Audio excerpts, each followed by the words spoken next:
Okay, and we're going to talk a little bit on this one, and I'm going to try to keep these videos relatively short so that I can hold that shorter attention span.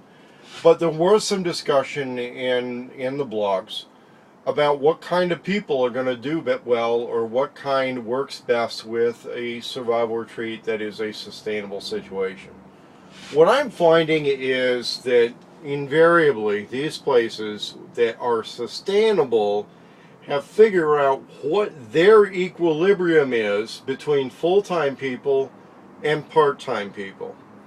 And when we talk about full-time people and part-time people, we're talking about the part-time people being those who have showed up and they know when they're going to leave. Now, if you have somebody who's a refugee of some sort who has showed up and they don't know where when they're going to go, they have instantly become a full-time person. And that short-term person, if we call them a short-term person, then we're automatically obligating them to leave at some kind of a point. We're telling them you're not fully welcome to stay full-time. And sometimes you're going to make that decision subconsciously. Sometimes it's formalized in part of the group's rules. A lot of the people that have the most experience with this sort of thing are not from the paramilitary, ex-military, survivalist type world. They're actually from the hippie commune world. And what I found in touring some of those places in the 1990s was that they actually had a fairly high ratio of Vietnam vets in those places.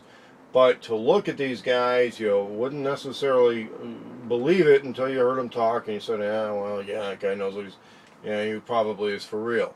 The other reason was because in a lot of respects in the culture that they were moving in, that it wasn't something that they were necessarily proud of. It wasn't something to wear on a sleeve all the time because of the culture that they were moving in. But in those organizations, a lot of the people learned the group dynamics that take place in voluntary associations, which are otherwise kind of communal, almost a little socialist in nature. And I needed to compare that to military organizations. Military organizations have a top-down hierarchy.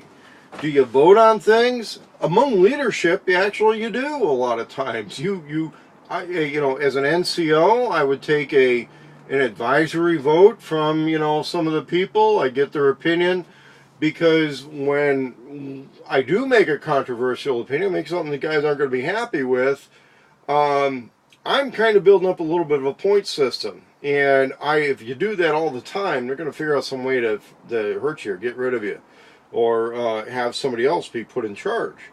If you just give them their way all the time, a lot of times shit's not going to get done.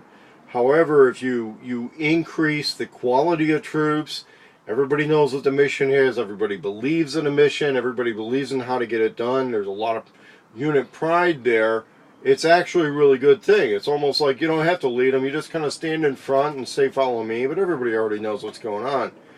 In the civilian world, that's how you really want things to be. And if you're going to butt heads with somebody, you get rid of them. You say, sorry, dude, down the road. I'm not going to butt heads with this.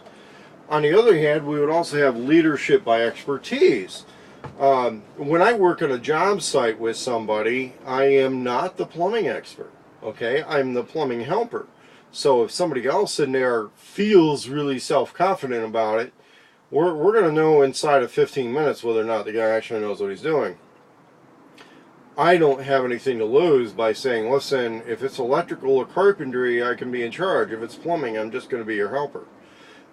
We don't have that problem as much in the civilian world, but in the military world, the egos get involved. Somebody feels like their position is being threatened. There's a lot else that goes on.